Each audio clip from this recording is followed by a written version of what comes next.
भगवान शिव कहते हैं, इंसान का परमात्मा साथ क्यों नहीं देते हैं। एक समय की बात है जब एक गांव में एक युधिष्ठिर नाम का ब्राह्मण रहता था जो अत्यंत निर्धन था। वह भगवान शिव का अनन्य भक्त था। ब्राह्मण के पास पुरोहिता के अलावा कोई दूसरा काम नहीं था। वह इस काम को अंजाम देकर किसी प्रकार अपने परिवार का भरण पोषण करता था। जो भी आमदनी होती उसी से वह अपने घर वालों का पालन पोषण करता था। परंतु ब्राह्मण की पत्नी सुधा इस व्यवस्था से संतुष्ट नहीं थी और वह ब्राह्मण से बार बार कहती कि शहर जाकर कोई दूसरा काम करो, क्योंकि इस तरह से तो बढ़ते परिवार का गुजारा नहीं चलेगा, जिससे हमारी संतान का पालन पोषण करने में कोई कठिनाई न पहुँचे। इस कमाई के भरोसे कैसे काम चलेगा? आपको और भी पैसे कमाने होंगे, ये पर्याप्त नहीं है। शुरू में तो युधिष्ठिर इन बातों को अनदेखा करता रहा, लेकिन रोज की नोक झोंक से जब वह परेशान हो गया, फिर उसने एक दिन निर्णय लिया कि वो बाहर जाएगा और अपनी पत्नी सुधा से कहा कि वह उसके जाने की तैयारी कर दे। फिर उसकी पत्नी ने उसके सारे कपड़े धो दिए और उसने एक लाठी, लोटा और झोला तैयार कर उसे दे दी। साथ ही खाने के लिए उसने 2 उबले हुए आलू और नमक एक पोटली में बांध कर रख दिए। जैसे ही सुबह हुई, युधिष्ठिर ने अपने सामान और खाने को समेटा और ब्राह्मणी से विदा ली। उसे जाना तो था, परंतु किस दिशा में ये तय नहीं था। फिर भी उसने शहर से बाहर जाने का मार्ग चुना और उसी पर चल पड़ा। वो रास्ता कच्चा और जंगल से होकर गुजरता था, जिससे उसके पैदल चलते चलते दोपहर हो गई। फिर उसने सोचा कि अगर पानी मिल जाए तो नहा लूँगा और वही खाना खा लूँगा। फिर कुछ ही क्षण में जल्दी ही उसे एक साफ पानी से भरा सरोवर मिल गया और युधिष्ठिर ने सोचा कि यहीं विश्राम कर लेना चाहिए। उसने एक पेड़ के नीचे अपना सारा सामान रख दिया। उसके बाद वह नहा धोकर पेड़ के नीचे लेट गया, जिससे थकावट के कारण उसे गहरी नींद आ गई। फिर एक दिन भगवान शिव और माता पार्वती वहां से गुजर रहे थे।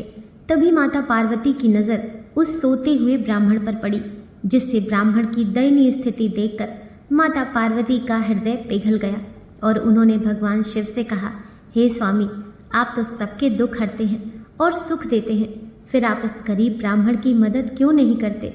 वह तो आपका भक्त भी है और हमेशा आपके नाम का जाप करते रहता है।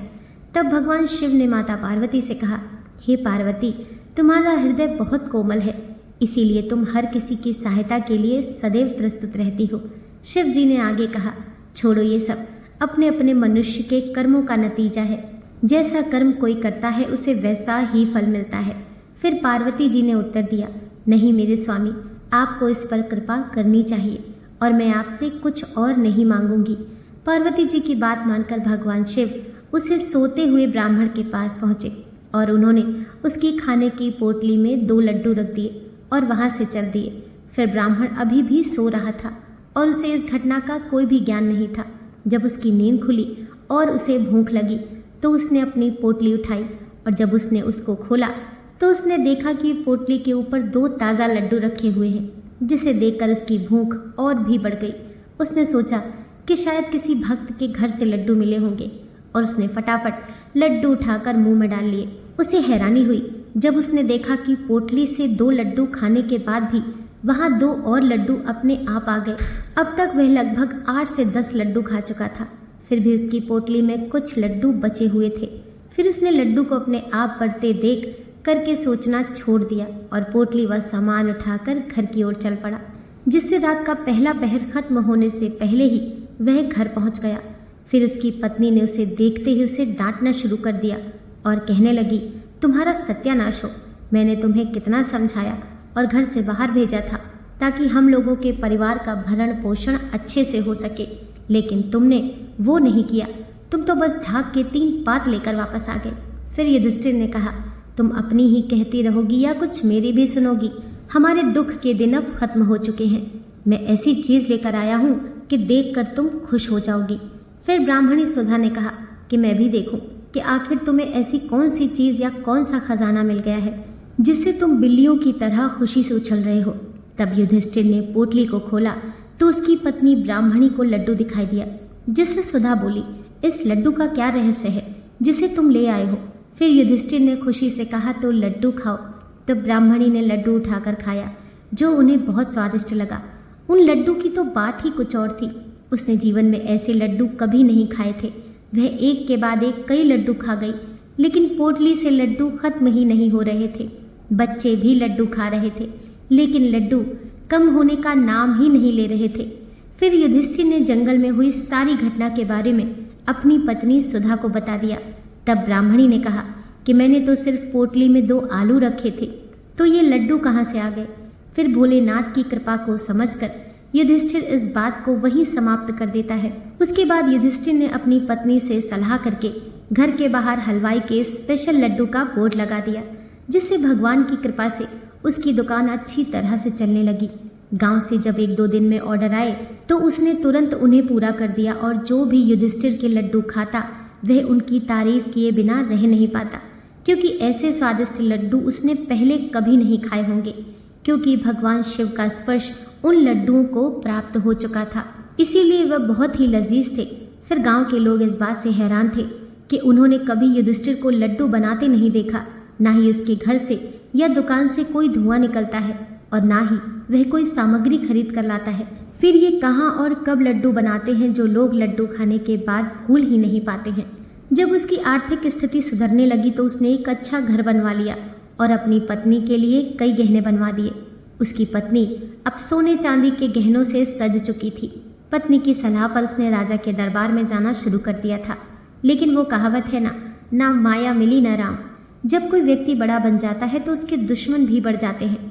उसी प्रकार गांव के वे लोग जो उसकी प्रगति से ईर्ष्या करते थे, वह उसकी चुगली करने राजा के दरबार तक पहुंच गए थे। किसी शत्रु ने उसकी थैली के रहस्य को जान लिया था और ये बात राजा के कानों तक भी पहुंच चुकी थी, और गांव के लोगों ने राजा को सलाह दी कि ऐसी अनमोल चीज़ राजा के पास होनी चाहिए। एक साधारण ब्राह्मण का इससे क्या लेना देना। फिर गांव के लोगों की कुटिल बुद्धि से राजा ने सोचा कि इतना बड़ा महल है, रोज भंडारे चलते हैं, बड़ी सेना है, तो लड्डू की थैली तो राजा की रसोई में होनी चाहिए थी।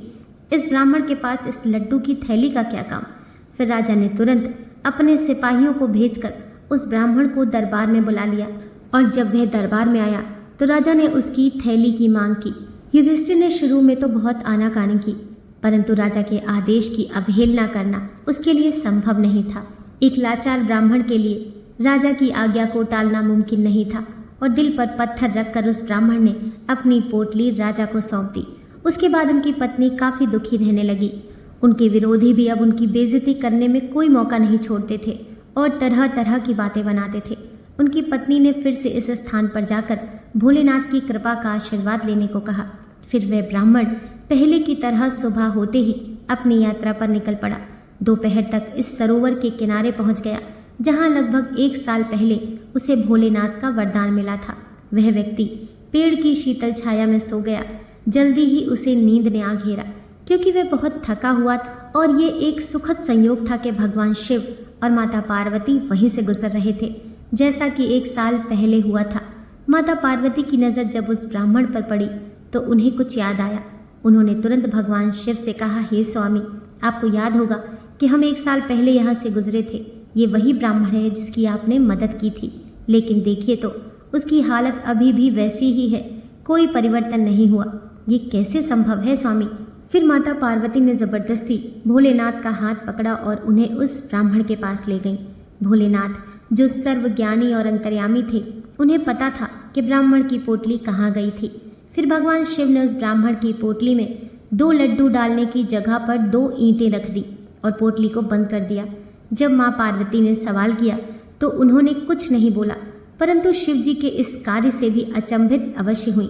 थोड़ी देर बाद जब युधिष्ठिर की नींद खुली तो उन्होंने तुरंत उस सरोवर में स्नान किया और शिव जी का नाम लेकर अपनी पोटली खोली।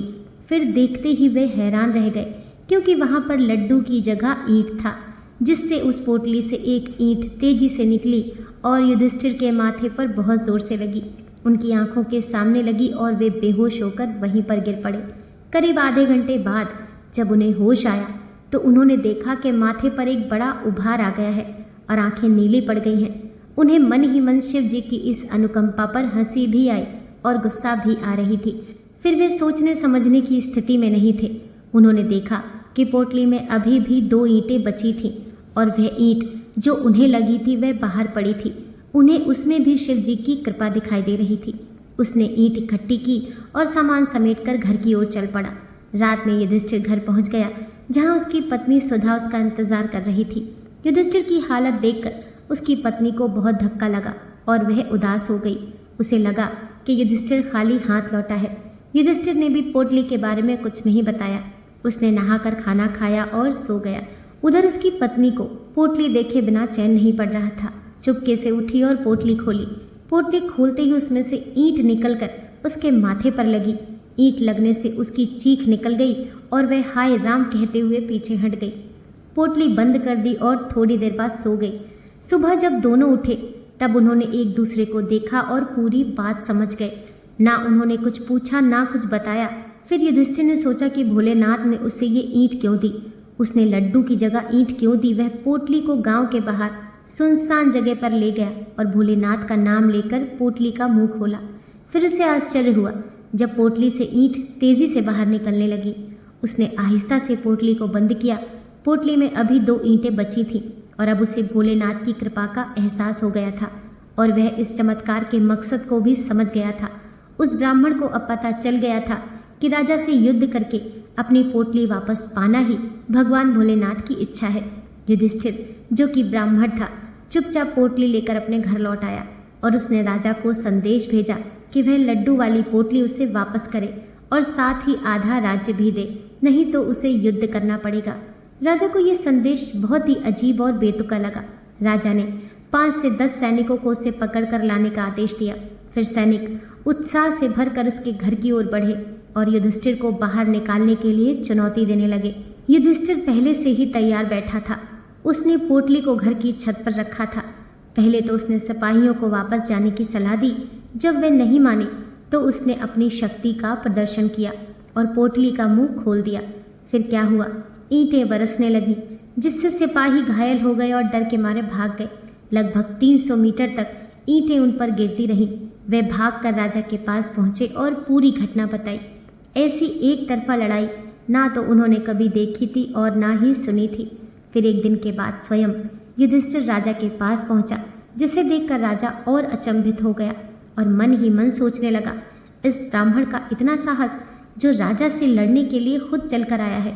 फिर उसके बाद दोनों के बीच पोटली के बारे में बात होने लगी, जो उस पोटली को राजा देने के लिए तैयार नहीं हुआ।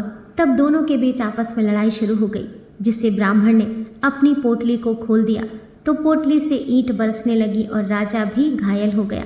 उसके बाद उस युधिष्ठिर से राजा ने क्षमा मांगी और उसकी पोटली को वापस कर दिया। दोस्तों, आशा करती हूँ आज की कथा आपको ज़रूर पसंद आई होगी। वीडियो पसंद आई हो तो लाइक कीजिए, चैनल को सब्सक्राइब कीजिए। मिलते हैं नेक्स्ट वीडियो के साथ।